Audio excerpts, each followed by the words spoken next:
I'm going to keep checking that I'm in focus. I know my last video, I think the audio was fine, but then I was not in focus and I'm just trying to figure it out. So today's video is going to be a little bit different. I'm not going to do my monthly wrap up and my TBR game in separate videos this month because, to be honest, I didn't read a lot last month, so I'm just going to combine the video, the two things together in one video. So let's wrap up June and how my reading month went. I still have yet to find a 5-star this year. I don't know. I really thought that I had a good chance with the books that I picked for last month, but no.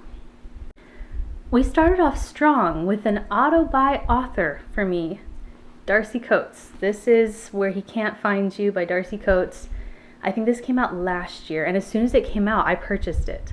Like the day it came out, because I was so excited about it. This didn't feel like Darcy Coates. I love Darcy Coates books, and every once in a while, there will be a dud for me. The other book by Darcy Coates that I didn't like was Dead of Winter, but now I think that one is so much better than this one. This felt like YA horror. We are following a group of kids, high school kids, that are trying to find the serial killer. And of course, like, no one believes them, and it felt like Stranger Things, but not as good as Stranger Things. In this group of friends, one of them goes missing, and so the rest of them are trying to find her. And it just didn't, this felt like where is it? This felt like Five Nights at Freddy's, like that level of horror. The serial killer was not as predominant, like the scary person, the scary serial killer was not as present as I wanted them to be, and then wasn't even that scary. There were like a few things that were kind of gross, but it just took us forever to get there. It just felt like a YA thriller mystery, and I'm not here for that. I want it to either feel really like cozy and creepy, or like we're in a haunted house, or I want it to be like gross and scary and super thrilling. I don't really want to follow around high school kids trying to prove who they think the serial killer is. So I did not like this book. I gave it 2 stars, which is, I mean, that's low, especially for Darcy Coates. I thought this was going to be great.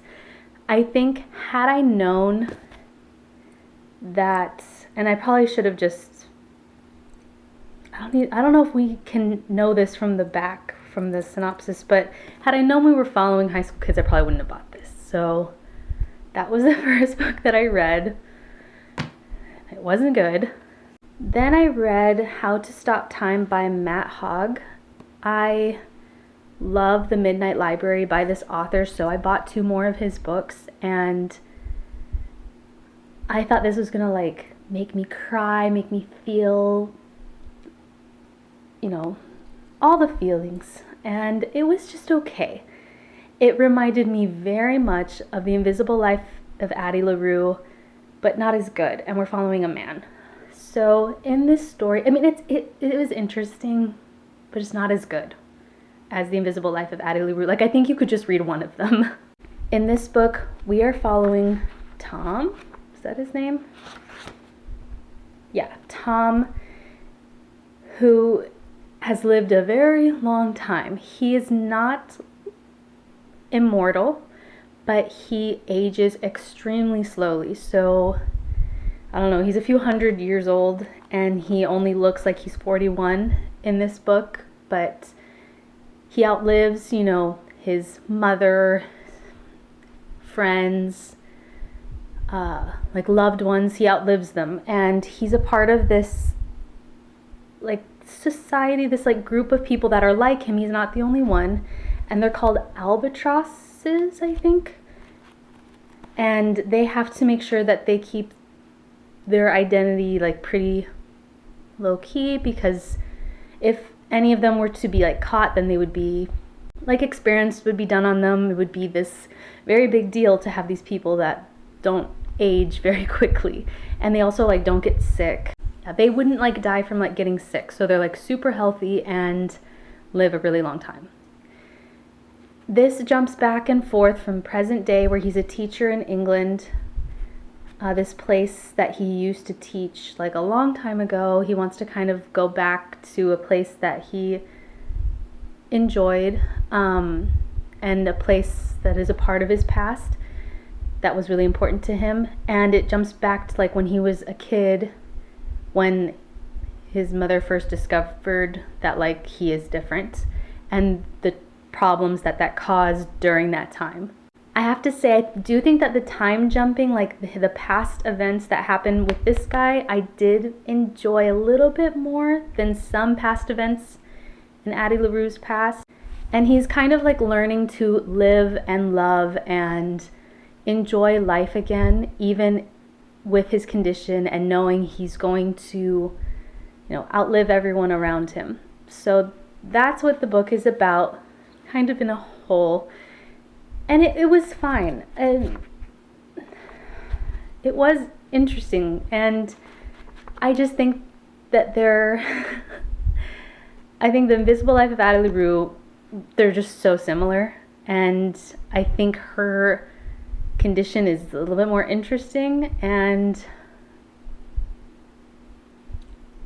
it was just okay. I gave it 3 stars. It did not make me like cry. I was hoping for an emotional book. That's what I was hoping for, and it wasn't that. But it wasn't bad. The Midnight Library was just a lot better. Then my last book of the month, I got a little bit of cream on the front, was Sky Shade by Alex Astor. Okay. I'm done with the series. This is not the last book, but I'm done. I enjoyed Lightlark. There were issues that I had with Lightlark. I liked Nightbane, but there were still issues there too. They are not perfect books. They are not a 5-star series for me, but I have like fond memories of those books. I could look past the flaws in those books and enjoy them. I couldn't with this. I guess if you have not read the first 2 and you want to read those books, then what I'm gonna say will be kind of a spoiler. So I would just skip past a little bit. I am so over the love triangle, and I think a lot of people are. She's in love with 2 men, and there's like memory loss in there, so it kind of like makes it okay that she loves them both, but she will have relations with one man, and then like the next day be like so in love with the other man, and it's so annoying. And why do both of these men like put up with this? I don't understand. I'm also Team Oro. I am not Team, what's his name? That's how much I'm not on his team.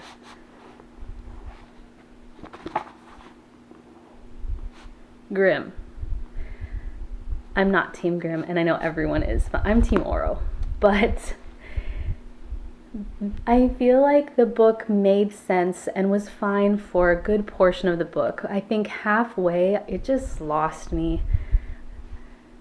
It's like she's doing so much in these books. She's just jam-packing portals and star sticks and all this different kind of magic, and it's too much. Like, I think she needed to not put so much into this book, especially towards the end. It did not make sense. I felt so lost. In the end of this book, I was like, what in the world is going on? I also think that like where people were and like the timeline of like the last event that happened in this book, I was like, this just doesn't make sense. Like, I didn't understand what was going on. And I know I'm not the only one that feels that way. I think I've seen posts about Alex Astor that she cannot imagine things in her mind. And I've seen people say that that is apparent in this book because it doesn't make sense. Like, I like her, well, I liked our main character in the other books, and I liked her relationship with Oro, and I felt like it could go somewhere, but there are just so many issues in these books that just don't make sense. It's like never clarified. It's like something we learn about some magical thing, and then I feel like we don't understand it fully. So I gave this 2 stars. If I have one good thing to say about it, it's that it was a fast read, but in my opinion, it just didn't make sense. There's too much she's just trying to add to the magic system, and I think if we took out a bunch of those things, that it would just make more sense. So that's the last book I read in June. I had 2 more books on my June TBR and did not get to them. To be fair, June was a little bit busy. I had my baby shower and my sister-in-law's baby shower, so we were out of town a little bit. But yeah, I just didn't get to those books. I'm going to move them over to July and see if I can get to them. But the reason I'm not going to do my TBR game is because I have specific books that I saved for summer, and I have 1 month left of summer. So I don't want to risk not getting to these books when I've saved them for months for my summer break. And I just know I would be disappointed and then have to wait until next summer to read them. So my foot fell asleep. Let's go over the books I'm planning to read in July. The first book that was on my June TBR that I'm moving to July is From Below by Darcy Coates. I have started it, just going through it really, really slow. I'll feel like I want to read, and then I'll sit down to read, and I get uncomfortable or something distracts me, and it's so hard. It's been hard to read, but I think this is going to be a good Darcy Coates, so I do want to read it. So I don't know a whole lot about this book, but I think something's in the water, in this watery grave of this ship that a group of people are diving very deep down to go and look at. And I don't know if it's going to be mermaids. I don't know if it's going to be like underwater zombies. I'm not sure, but there's something down there that we don't know yet. But I think it's going to be fun because I feel like we're going to get that very underwater claustrophobic feeling. That's what I'm hoping. That's what I'm hoping for this. The next book that I picked up to start like so many times and I'm just very intimidated by is The Hunger of the Gods by John Gwynne. I don't know why this is high fantasy. This is not a romantasy. This is big world building. You have to really, really pay attention with this series. And I know that sounds kind of stupid, but like you should pay attention no matter what book you're reading. But some books are just kind of easy to just like, you know what's going on. You have to pay attention. And I watched a really long video recapping the first book because we're following different characters and I wanted to not forget what happened, but I just feel so intimidated by this book. And I'm really hoping to get to it in July, but I'm not sure. I'm not sure if I'm going to get to this. This is the second book in the series. I just think if this is stressing me out so much to pick it up, then maybe it's just not worth it to read during this time. Like maybe this book just needs to wait, but I do want to read it. So this is the next book that's on my TBR. This series I think is like an OG romantasy by Danielle Jensen, and these are the newer covers. I was so excited when I learned about these. Now, I know that these have been out for a long time, but the covers were redone. And that is The Bridge Kingdom and The Traitor Queen. It is a duology, which I think is exciting. And I just haven't read a good romantasy in what feels like forever. For sure this whole year I haven't read a good romantasy. I don't know, I think like the last good romantasy that I read that was like, oh my gosh, this is amazing, was Sun Serpent and Star Spear, I think, and that was last year when I lived in Turkey. So I'm really hoping that these deliver. I don't know, maybe if they're like OG romantasies, like, and a lot of people really liked them. Sorry, oh, my whole leg is asleep. I just feel like I've given up on the genre. I feel like romantasies all suck, and I really, really hope I love these. I don't know a whole lot about them. We're following a warrior princess. I think she has to like make a prince or a king fall in love with her and betray him. But these seem like a summer read because I think they're like pirates and ships. It feels to me like it would take place in the summer or just have summer feelings, summer vibes. So that's why I saved them for summer, because I just feel like these would be a summer read, and we'll see how many of these books I actually get through, but I really do want to read these in July or August. That's my plan. The next book, oh my gosh, I think I'm gonna love this book. I'm really hoping I do. I've seen booktubers rave about this book, and it's not a new release, it's an older book, but it is The Ruins by Scott Smith. I got this used and I didn't think it was going to come with the dust jacket, and it did, and I'm so happy it did. This for sure feels like it would be a summer book. We're following, I think, I don't know a whole lot about it because I don't want it to be spoiled for me, but I think we're following a couple that goes to Mexico to like explore these ruins and like temples. And I think they get trapped in there and a lot of things happen to them. And I have heard it is gross and exciting, very thrilling, and I've been dying to read this, but this I did save for summer, and just like I feel like I haven't read a good romantasy, I feel like I have yet to read a good horror for a while. So I'm really hoping this is going to do it for me. And the fact that, I don't know why, but the fact that it's a backlist book that a bunch of people like, I feel like it's giving me hope. I just love the cover too. I think this is going to be good. And very, very much looking forward to reading this. Like, I want to display it because it looks so cool. But yeah, that's the next book that I really want to read. It's The Ruins by Scott Smith. The next book that I want to read, I have the physical copy of, but I don't know where it is. We just moved, so I still have a lot of books in boxes, and I don't want to search for it. But I'm going to listen to it, and that is Every Summer After by Carly Fortune.